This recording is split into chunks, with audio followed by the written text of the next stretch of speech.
The ego is not our enemy. It's not our enemy. In fact, we don't have any enemies.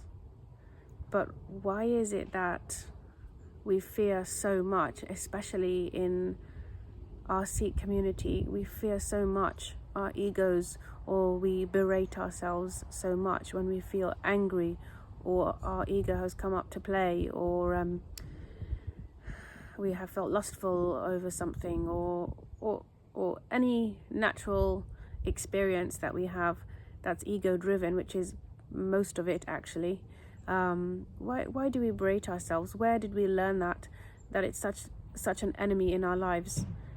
And how can it be possible when we've also learned that God, Paramatma, resides everywhere, in every cell, in every atom of everything? So how is it possible that we have to have so much disgust or even hatred towards the ego when actually God resides there as well? What I've been learning is that when I have had issues with anger, for example, which is also ego driven, but it's what I've learned is it's to do with some part of me as a child whose need wasn't met for whatever reason. And in fact, what I was learning was that it's not something that I need to control or suppress or get rid of at all.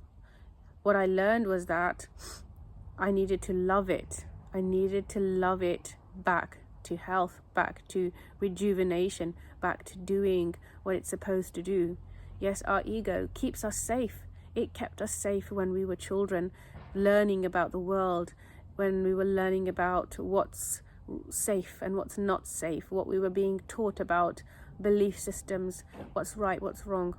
And that's when our ego helped us as children. Naturally, it protected us. So it has a really wonderful purpose for us that God provided us to help us navigate the world from the moment we were born.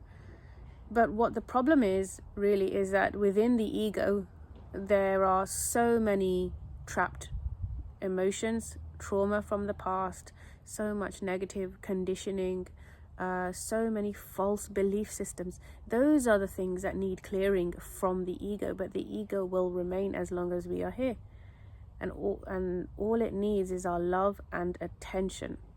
And when I started practicing this love towards myself, anytime I felt any emotion, any anger, any ego-driven emotion, whatever it was, I loved it. I allowed myself to, in fact, I still do that. I allow myself to feel what I want to feel. I allow myself to feel the anger, and it just dissipates by itself. It just goes away by itself, and I feel really great. I don't have to react so much. I'm not saying that I'm managing this all the time, but I'm getting there. I'm getting there, and loving it and treating it with respect and attention has really helped just integrate everything. And that was also really key, integrating every part of ourselves. Nothing needs to be gotten rid of, really, from our being, from ourselves. Everything needs to be loved so that it can become whole again. And nothing needs to be criticized. And how much do we criticize ourselves when we felt we reacted in a certain way, or we were ashamed of something, or we felt guilty about something, and we feel down about it. We judge ourselves so fiercely, and we don't need to do that. We need to love it. We need to love ourselves entirely, all the parts of ourselves, all the ugliness that we perceive, all the goodness that we perceive as well. Everything about ourselves needs love. The best thing about this learning is that I read about this in Gurbani, because I always wondered, why is it in the Sikh community that we berate ourselves? Where has this belief come from? That there is a part of ourselves that we need to fight, when in fact there is no fight there. And I found it in Gurbani. Unfortunately, I can't actually remember the page number. It was 240 240 something, I'm not quite sure, but there I read that God is everywhere in everything. We need to love our egos, we need to love all of ourselves. I was ecstatic when I read that. I could not believe it. Hold on, Guru Granth Sahib Ji is telling us that we need to love ourselves. That is how we're going to elevate ourselves to a higher consciousness. That's how we're going to be more in Chardi Kala, as they say. That is the way. Love is the way.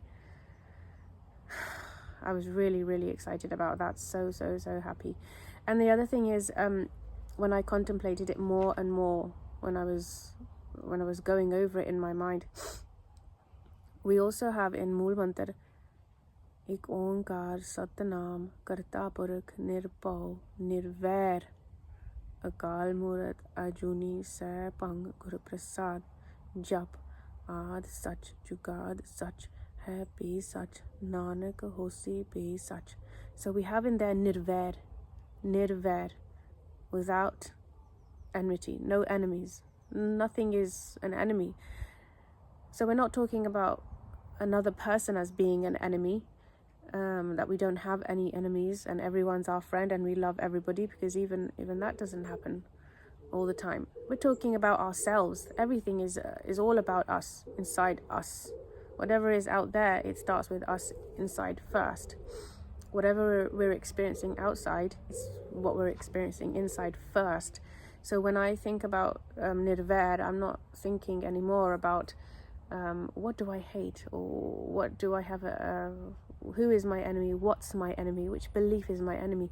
Actually, it's what's inside me that I'm hating, that we think is our enemy, and it's really not, because Nirvair, there is no enemy. So why would we believe that our ego, our pride or whatever is our enemy? What we need to do is be aware of it and ask ourselves where it comes from.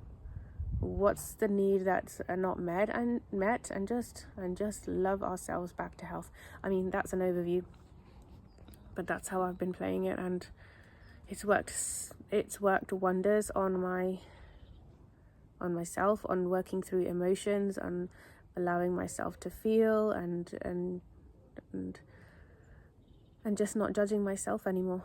It's fantastic.